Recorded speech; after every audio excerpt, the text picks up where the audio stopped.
분업과 무역은 무엇일까? 뭘까요? 여러분, 여러분이 그 저녁에 이렇게 저녁 식사를 차린다고 했을 때, 제 저녁 식사에 가장 많이 주로 올라오는 건, 저는 아침을 진짜 이렇게 뭔가 이렇게 찌개를 끓이고 그러면 좀 냄새가 나서 이제 빵으로 먹어볼까? 라고 생각했는데 안 되더라고요. 저는 진짜 빵 이틀 정도 먹다가 다시 밥 먹게 돼요. 밥. 그래서 우리는 이 쌀밥을 떼놓고 생각할 수가 없죠. 그래서 저녁 식사 준비한다라고 하면 쌀밥. 그리고 제가 많이 하는 게 뭐냐면 생선구이입니다. 쉬워요. 냄새는 좀 나긴 하지만 생선구이가 엄청 쉽습니다. 생선 사다가 잘 구우면 되거든요.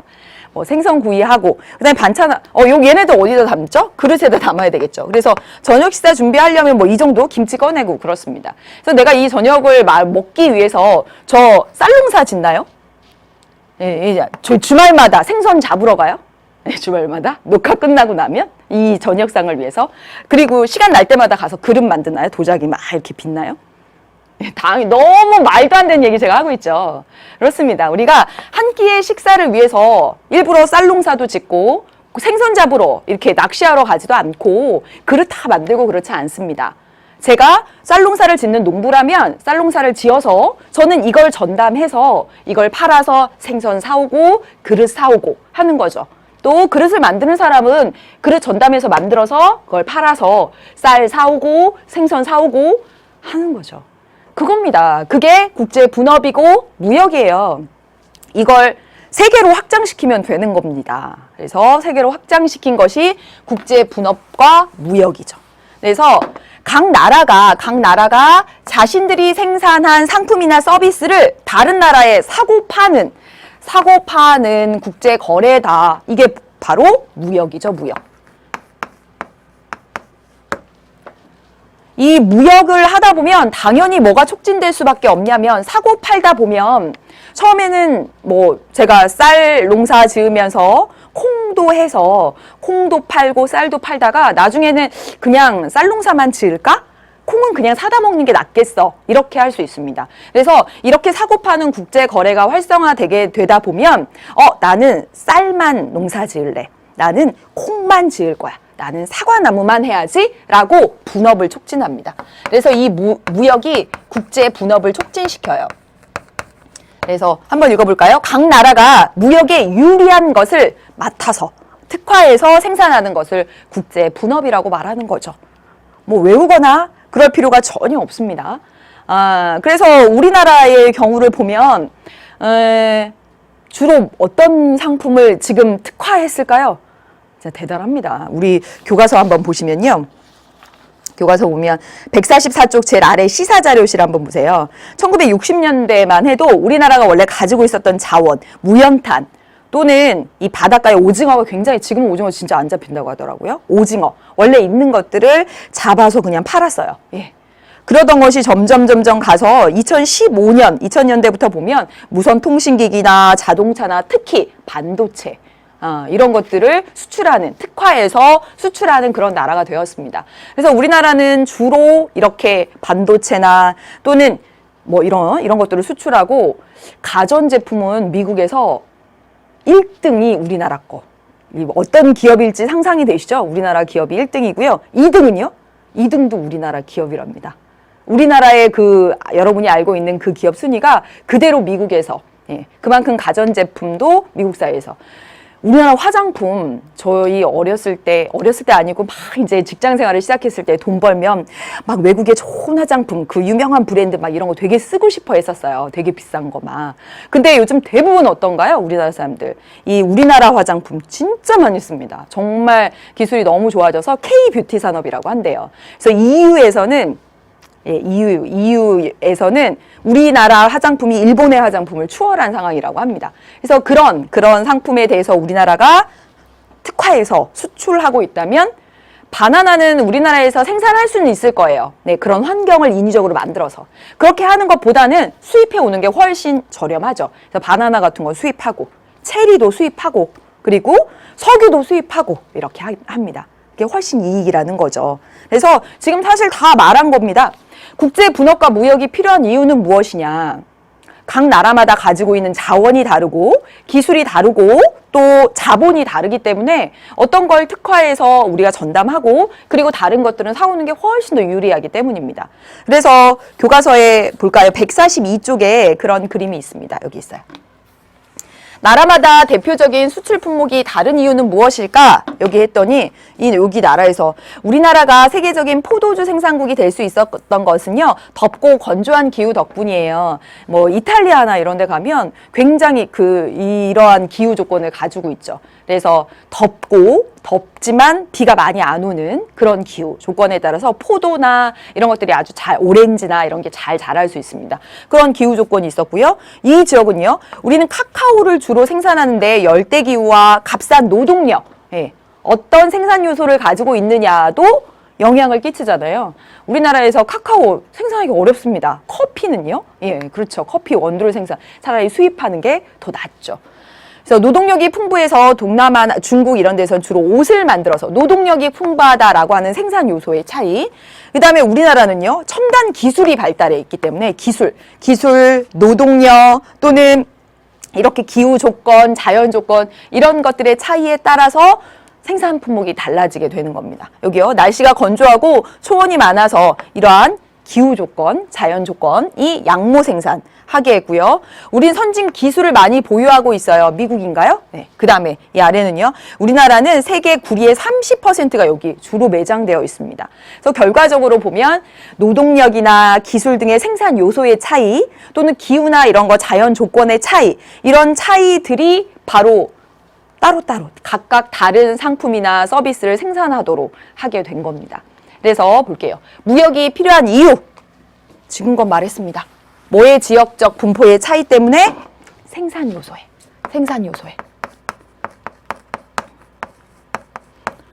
생산 요소, 노동력, 자본, 자원 이런 것들의 지역적 분포의 차이 때문에 그래서 이렇게 생산 요소의 지역적 차이 때문에 국제 분업, 무역이 발생하게 되고요.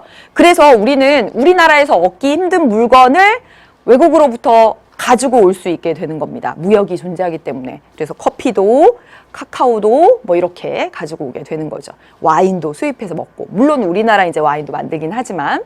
그 다음에 또 무슨 차이? 생산비의 차이가 있습니다. 생산비.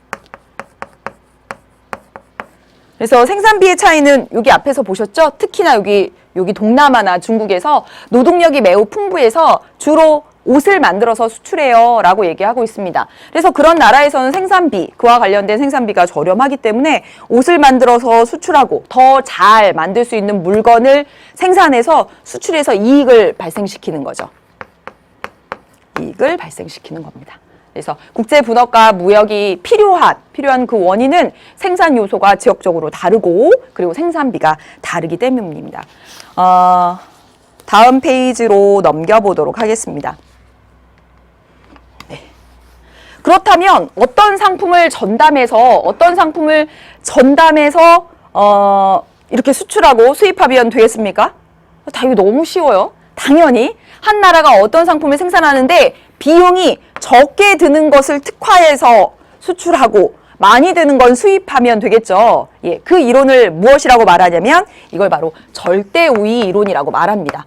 절대적으로 우위에 있는 상품을 특화해서 그것들을 전담해서 만들고 이렇게 상호간에 교환하는 거죠. 그렇죠? 그래서 바로 이 사례를 보도록 하겠습니다. 여기 있어요. 이게 참 경제가 늘 그래요. 세상에 존재하지 않는 조건을 제시해 주죠. 세상에 진짜 많은 나라가 있는데 두 나라밖에 없다라고 하는 가정을 줍니다. 그래서 약간 비현실적이고 현실과 맞지 않는 경우도 있다라고 말하기도 해요. 그리고 이 두 나라는 반도체와 섬유만 생산한다라고 하는 전제 조건입니다. 이랬을 때 여기 주어진 게 뭐냐면 생산량이죠. 1시간 동안 주어진 건 1시간 동안 생산량이라고 해보도록 하겠습니다. 그러면 무역하기 전에는 어떠냐면 A국은 반도체 2개, 1시간에 반도체 2개를 하거나 아니면 섬유 하나를 하게 되는 거예요. B국은 어떻게 되냐면 반도체 1개를 하거나 섬유 2개를 하게 되는 거죠. 이런 상황입니다. 그런데 딱 이렇게 눈을 딱 보면 정확히 드러나죠. 반도체는 누가 더 생산을 잘해요? A국과 B국 중에. 그렇죠. A국이 훨씬 잘합니다. 1시간 동안 생산량이 많이, 혹시 여기 생산비 조건으로 주어졌다면 생산비가 적게 드는 쪽이 절대적으로 잘하는 거죠. 그렇죠? 예. 그래서 반도체는 A국이 훨씬 잘해요. 섬유는요? 반도체는 1시간 동안 A국 2개 해요. B국 1개밖에 못할 때. 섬유는 반대로 2개 만들어요. 2벌 만들 수 있어요. A국 1개밖에 못할 때. 예, 이게 바로 절대우위입니다. 절대적으로 잘하는 걸 특화해서 교환하자는 거죠. 예, 훨씬 좋다는 거예요. 이해됐습니까? 예, 바로 이겁니다. 이게 절대우위론이에요. 한 개도 안 어려워요. 여기까지는 됐다. 너무 쉽다. 근데 이렇게 하나하나씩 나눠서 더 잘하는 게 있으면 당연히 이제 이렇게 잘하는 걸 해서 이렇게 맞교환하면 됩니다. 생산비가 적게 들고 생산량이 많은 거 하면 돼요. 그런데 꼭 이런 경우만 있느냐? 이런 경우도 있다는 거죠. 보겠습니다. 1시간 동안 생산량을 보니까 B국은요. 반도체 생산에 있어서도 얘 1개 대 2개로 얘가 훨씬 더 많이 잘해요. 섬유도 한번 볼까요? 얘 2개 생산할 때 B국은 6개 생산해요. 그럼 이런 경우에는 B국이 더 잘하니까 무역이 성립이 안 되네? 무역을 할 수가 없네? 이게 맞을까요? 여러분, 동남아하고 우리나라를 쳐도 이게 맞을걸요? 여기가 동남아시아고요. 우리나라라고 해봅시다. 우리나라는 동남아시아보다 반도체 생산 완전 잘해요. 섬유, 옷 만들고 이런 거 디자인 이것도 어때요? 훨씬 더 잘할 겁니다. 그러면 동남아 같은 나라는 다 수입만 하고 우리나라 같은 나라가 다 반도체고 섬유고 뭐고 다 생산해서 일방적으로 그렇게 우리는 수출만 저기는 수입만 하는 게 맞을까요? 자, 예를 들어 보도록 하겠습니다. 예를 들어 볼게요. 여기 변호사하고 비서가 있습니다. 변호사하고 비서가 있는데 변호사는 변호를 당연히 비서보다 훨씬 잘하겠죠. 이거 뭐 비교할 수 없게. 비서가 변호의 자격도 없을 뿐만 아니라 못할 겁니다.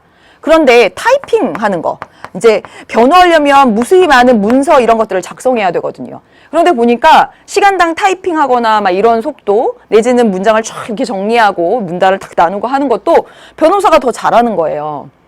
그러면 여러분, 이 변호사 사무실에서는 이 변호사는 그래, 타이핑도 나보다 잘하는 비서를 보지 못했어. 변호는 당연히 내가 최고야. 다 나 혼자 해야 되겠고 막 밤새서. 이게 맞습니까? 그렇지 않죠. 그렇지 않죠. 왜냐하면 제한된 시간, 모두에게는 시간이 제한되어 있어요. 잠자고 나머지 일할 수 있는 시간이 제한되어 있습니다. 제한된 시간을 효율적으로 하는 것은 뭐냐면 변호사가 비서보다 훨씬 더 잘할 수 있는 변호는 변호사가 하고 그 다음에 타이핑은 누구에게? 비서에게 맡겨서 얘가 2개 다 비서가 못하지만 그래도 타이핑은 이걸 한번 보세요. 변호사가 타이핑을 하느라고 포기한 변호의 가치 너무 크죠. 그렇죠? 그러니까 이 변호를 선택하게 되는 겁니다. 지금 제가 말했네요. 비서가 타이핑을 하느라고 포기한 변호 이건 사실 별로 없잖아요. 기회비용이? 기회비용. 무엇을 선택하느라고 포기한 것의 가치를 보자는 거예요. 즉 기회비용을 비교해 보는 거죠. 그래서 이런 경우에 2개 다 변호사가 잘하지만 변호는 변호사가 하고 비서가 타이핑을 하게 하는 것. 우리나라랑 동남아도 마찬가지죠. 우리나라가 2개 다 잘하지만 더 잘하는 반도체는 우리나라가 하고 그렇죠? 그다음에 섬유는 뭐 이렇게 넘기고. 근데 여기는 이제 차이가 많이 나니까 좀 그렇진 않아요. 아무튼 보겠습니다. 그래서 여기서 지금 나오는 개념이 무엇이냐면 2개 다 잘했을 때는 기회비용을 따져보는 겁니다. 그게 비교 우위예요. 한 나라가 생산하는 상품의 기회비용이 다른 나라보다 낮은 것을 특화해서 하는 거죠. 기회비용이 낮은 거. 기회비용 의미 뭐였죠? 무엇인가를 선택함으로써 포기하는 것의 가치였어요. 다시 앞으로 보도록 하겠습니다. 여기 기회비용입니다. 기회비용 해보면 변호사는 변호를 함으로써 포기한 타이핑의 가치 있을 거고요. 뭐 얼마인지 모르지만 타이핑을 함으로써 변호를 포기하게 되면 이게 훨씬 크잖아요. 그러니까 타이핑을 선택하지 않고 변호를 선택하게 되는 것이고요. 비서는 타이핑을 선택함으로써 포기한 변호 아예 못하잖아요. 그렇죠?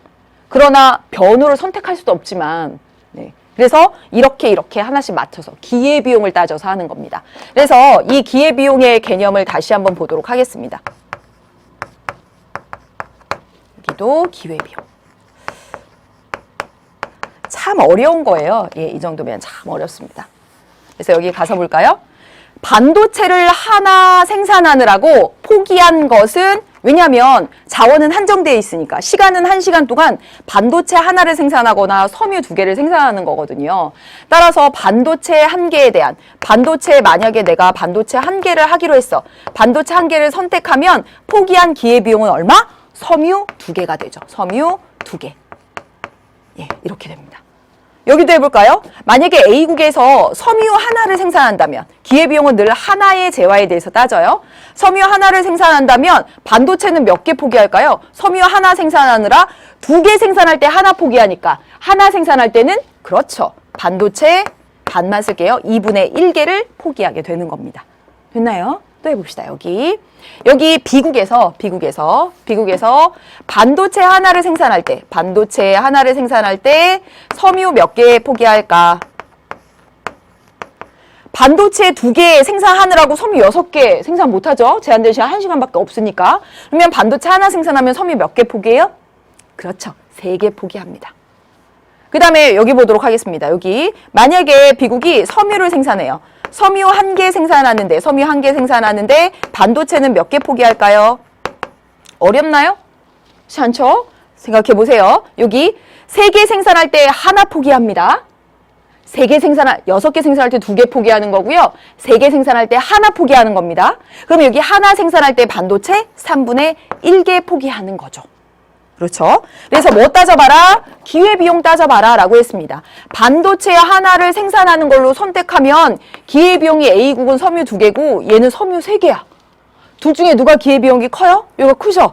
기회비용이 작은 거 선택해야 되잖아요. 그러니까 A국이 반도체를 전담하기로 하는 것이고, 그 다음에 여기 섬유 하나를 생산할 때 기회비용을 보세요. 얘는 반도체 절반 포기해야 돼요. 그런데 얘는요, 반도체 3분의 1만 포기하면 되거든요. 둘의 기회비용이 얘가 더 낮아요. 그래서 이 B국이 섬유를 생산하고 A국이 반도체를 생산하게 되는 겁니다. 둘 다 B국이 잘하지만 마치 변호사와 비서의 사례처럼 각각 기회비용이 낮은 것을 특화해서 교환하는 것이 더 이익이다. 두 나라에 모두 이익이다 라고 하는 이론입니다. 얘가 기회비용을 계산해야 되는 것이기 때문에 조금 까다로울 수 있어요. 네, 그러나 기회비용 개념 배웠으니까 여기까지 이렇게 했습니다. 그래서 무역의 필요성, 그리고 절대우위와 비교우위 살펴봤고요. 이제 비교우위 봤고요. 이제 자유무역의 확대와 경제협력 증진 방안이라고 해서 교과서를 한번 넘겨보도록 하겠습니다. 넘겨보면 비교우위, 절대우위는 144쪽이고요. 145쪽에 있습니다. 자유무역의 확대와 경제협력 증진 방안 이렇게 나왔어요. 자유무역이 갑자기 튀어나왔으니까 이 자유무역부터 정리를 해야겠죠? 그렇죠? 자유무역이 뭔지. 그거 알아보기 위해서 아주 간단하게 표를 만들었습니다. 여러분은 교과서 150페이지에 쭉 읽기 자료로 아주 길게 되어 있습니다. 융합 주제 탐구로 길게 되어 있는데 이 부분 한번 읽어봐 주셔도 좋겠고 저는 간단히 설명을 하도록 하겠습니다. 자유무역을 이해하기 위해서는 보호무역을 먼저 설명하면 더 잘 이해가 돼요. 보호무역은 무엇이냐면 보호무역은 국가가 개입하는 거예요. 무역에. 그래서 국가가 개입할 때는 대표적으로 이렇게 관세 등을 활용하여 국제거래에 국가가 적극적으로 개입해서 국내 산업을 보호해야 된다는 입장이 바로 보호무역입니다. 그래서 예를 들면 뭐 이런 거죠. 우리나라가 이제 1960년대부터 해서 뭔가 경공업 상품을 만들기 시작하면서 우리나라 이제 티셔츠를 만들어낸 거예요. 티셔츠. 그래서 한 벌당 7,000원 하고 티셔츠를 이제 만들어내는 기업들이 생겼습니다. 그런데 저 멀리 미국에서 여러분이 좋아하는 이 티셔츠 있죠? 이렇게 모양 생긴 티셔츠. 이 티셔츠가 5,000원에 이렇게 들어옵니다. 그래서 자유무역 하게 되면 국가가 개입하지 않으면 어떻게 될까요? 저도 이 모양 사 입을 거예요. 저도. 가격도 싸죠. 브랜드도 요거죠. 그러니까 이거 사 입을 겁니다. 그럴 때 우리나라 산업을 보호하기 위해서 국가가 여기에 딱 개입해요. 관세하고 관세, 즉 수입품에 세금을 매기는 거죠. 얼마? 5,000원 이렇게 매깁니다. 그러면 얘가 우리나라에 들어와서 얼마가 돼요? 10,000원이 됩니다. 그러면 저는 그래 10,000원이라도 한 벌 사 입어볼까? 하나는 가졌지만 나머지는 다 얘 사 입을 겁니다. 예, 한 5벌 필요하면 나머지 얘. 여러분은요? 너무 비싸. 다 얘 사 입을 거죠? 예, 그겁니다. 네. 그래서 국내 산업을 보호할 수 있다는 거예요. 그래서 국내 산업이 나중에 이 관세가 없어져서 얘랑 탁 경쟁할 수 있을 때까지 얘를 보호해 주는 거죠. 왜냐하면 국내 산업은 아직 이렇게 개발도상국이나 이런 상태에서는 외국 물건과 브랜드나 품질 면에서 경쟁하기 어려운, 그것을 무엇이라고 말하냐면 유치산업이라고 말합니다. 이 유치산업이 뭐냐면, 여러분, 유치원은요, 제 어린애들이 다니는 데죠. 아직 어린 우리의 산업을 이렇게 경쟁할 수 있을 때까지 국가가 나서서 보호하자는 겁니다. 이게 보호무역이에요. 그렇다면 이게 자유무역이죠. 자유무역은 국가 간의 간섭을 배제하고 자유롭게 국제거래를 해야 된다는 입장입니다. 그래서 이런 거죠. 그래서 국가 간의 간섭을 배제하고 선진국 잘하는 거 특화하고 개발도상국 잘하는 거 특화해서 거래하자는 겁니다. 그러면 보통 선진국은 공산품 이런 것들을 하게 될 거고요. 공산품, 뭐 가전제품, 반도체 뭐 이런 것들. 그리고요, 개발도상국은 어떨까요?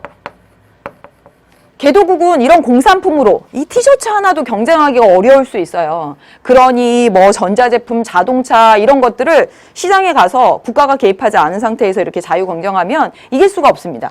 그러니까 개도국은 농업 위주로 이렇게 돼서 이 개도국은 이 공산품을 모두 수입해야 되는 그런 상황이 되는 겁니다. 그러다 보면 얘가 좀 비싸고 사실 그런 물건이잖아요. 그러다 보면 어때요? 개도국과 선진국 간의 빈부격차가 커진다라고 하는 반대 논리가 있습니다. 그래서 일반적으로 어떠냐면, 일반적으로 이 자유무역에 대해서 개도국은 반대하는 입장이에요.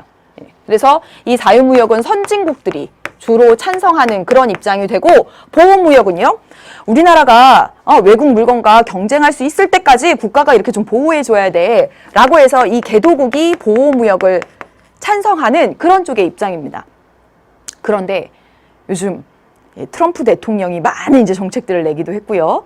그리고 이 G7의 아주 유명한 오늘 사진이 나오기도 했습니다. 그런데 최근에 와서는 미국 등 선진국에서 오히려 신보호주의가 나오고 있습니다.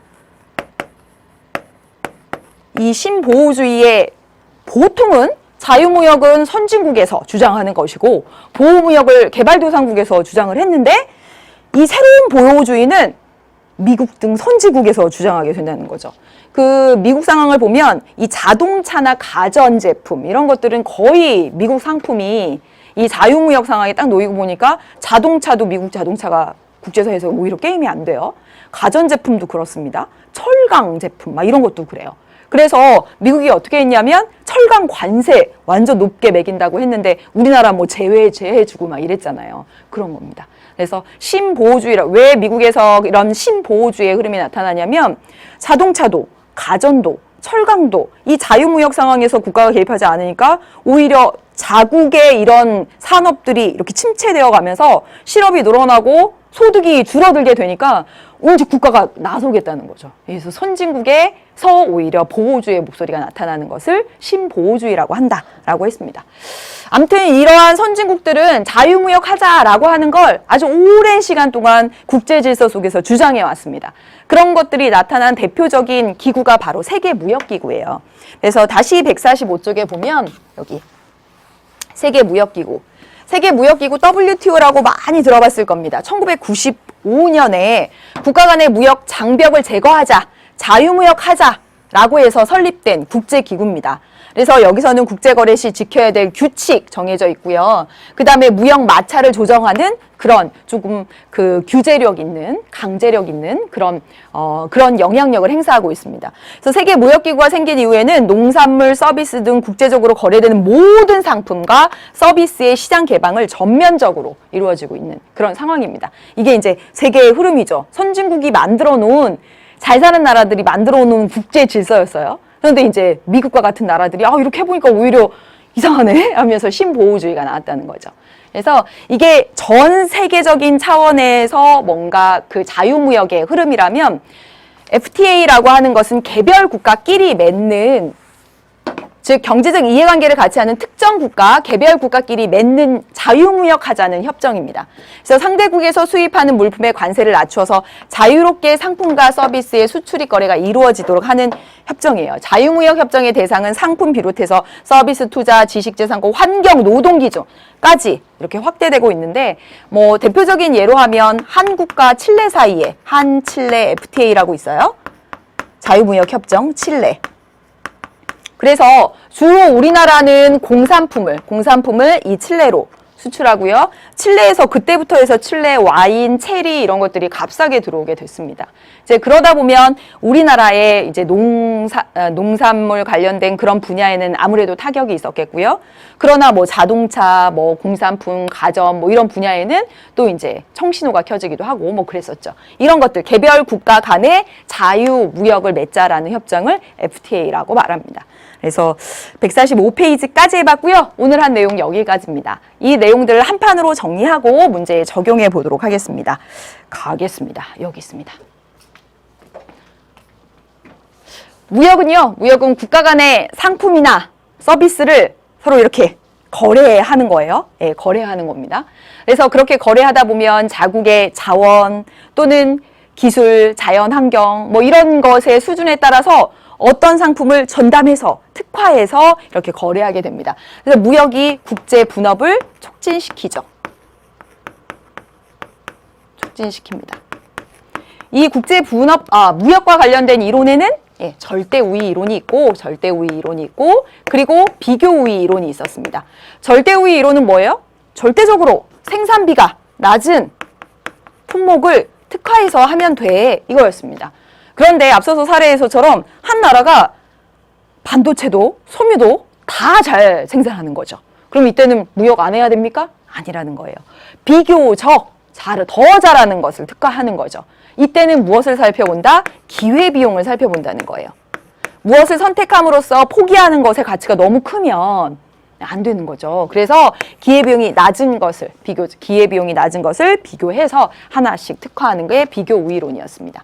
그리고 했네요. 뭐냐면 자유무역과 보호무역이었죠. 보호무역. 그래서 얘는 국가가 관세 등을 통해서 개입하는 거, 관세 등 수입품에 매기는 세금입니다. 이런 것들을 통해서 개입하는 거. 주로 아직 산업이 어른처럼 안 된 유치 산업을 보호해야 된다는 개도국의 입장에서 그랬던 것이 오늘날은 어디요? 신보호주의라고 해서 미국 등 선진국에서도 나타났다까지 오늘 이렇게 한 내용입니다. 진짜 별거 없네요.